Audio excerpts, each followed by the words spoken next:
Ambassador Kethvar stared at the holographic display with what humans might have called horror, though his species lacked the appropriate facial muscles for such expressions. The translation matrix hummed softly as it processed the flood of incoming messages from across the galaxy. "Sir," his aide whispered, manipulating the interface with trembling appendages, "we're receiving formal apologies from everyone. The hegemony, the Trade Federation, even the Voidwalkers who haven't spoken to anyone in 3 millennia. The display showed Earth's latest broadcast to the galactic community. Human Military History, Greatest Hits Compilation, Volume 1. What had started as an innocent cultural exchange program had become something far more terrifying. Kethvar had been present when humanity first made contact 6 months ago. They seemed pleasant enough, bipedal, curious, with an odd tendency to leak salt water from their optical organs when experiencing strong emotions. The Galactic Council had welcomed them with the standard protocols: technology sharing, cultural exchange, and the mandatory military capability assessment. That last part had been routine. Every species demonstrated their combat readiness through historical records and tactical simulations. The Zephyrians had shown their elegant aerial maneuvers. The Crystalline Collective had displayed their perfect defensive formations. Even the warlike Kreks had presented their conquest highlights with appropriate solemnity. Then humanity's turn had arrived. The first video began innocuously enough. The Battle of Thermopylae, IBCE. Kethvar had expected a typical engagement between small tribal groups, perhaps involving primitive projectile weapons. Instead, he watched 300 humans hold off an army of hundreds of thousands, fighting not for territory or resources, but for an abstract concept they called freedom. "Computer," he had asked the translation matrix, "verify these numbers?" "Verification complete. Human historical records indicate a force of approximately 300 Spartan warriors, supported by several thousand Greek allies, delayed a Persian army estimated between 100,000 and 300,000 soldiers at the mountain pass of Thermopylae." The second clip had made things worse. D-Day landings, 1944 CE. The scale was incomprehensible.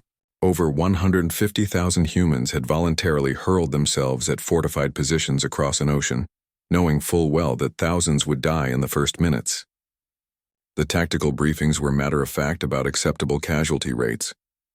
By the third video, something called the Siege of Stalingrad, half the council had quietly excused themselves.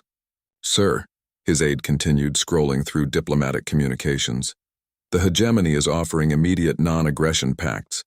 The Trade Federation is proposing preferential status for all human colonies. The Voidwalkers sent a single message: we yield." Kethvar nodded grimly. He understood their panic. Most galactic conflicts were settled through economic pressure, technological superiority, or ritualized combat between small professional armies. The idea of entire populations willingly engaging in existential warfare was beyond their comprehension. The humans, of course, seemed oblivious to the effect they were having.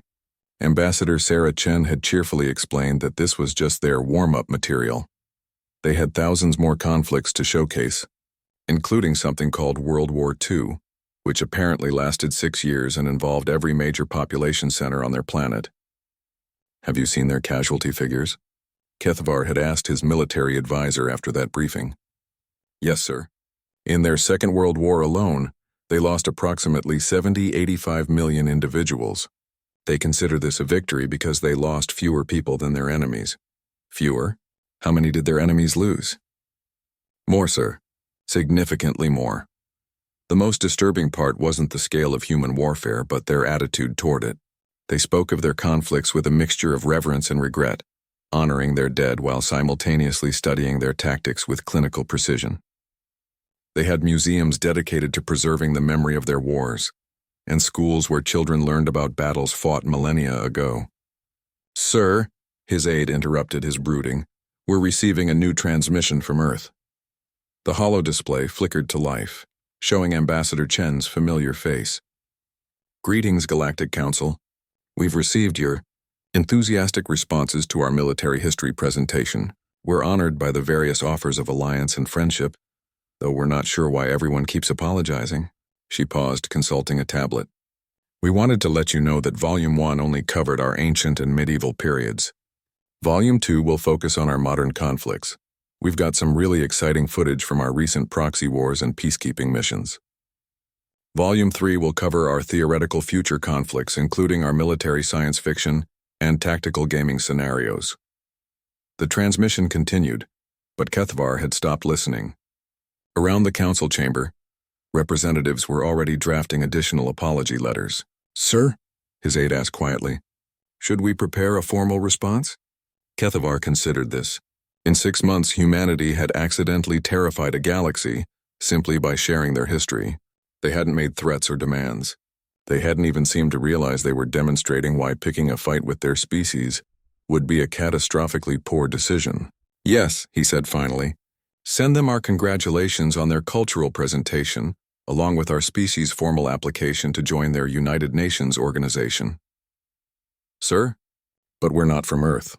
"No," Kethvar agreed, watching as more apology notifications flooded the communication grid. "But after seeing what they do to their enemies, I'd much rather be their friends." As the transmission ended, he noticed a small text banner at the bottom of the human broadcast. "Coming next week, Human Space Program highlights how we solve problems by strapping explosives to everything and pointing it at the sky." Kethvar made a mental note to clear his schedule.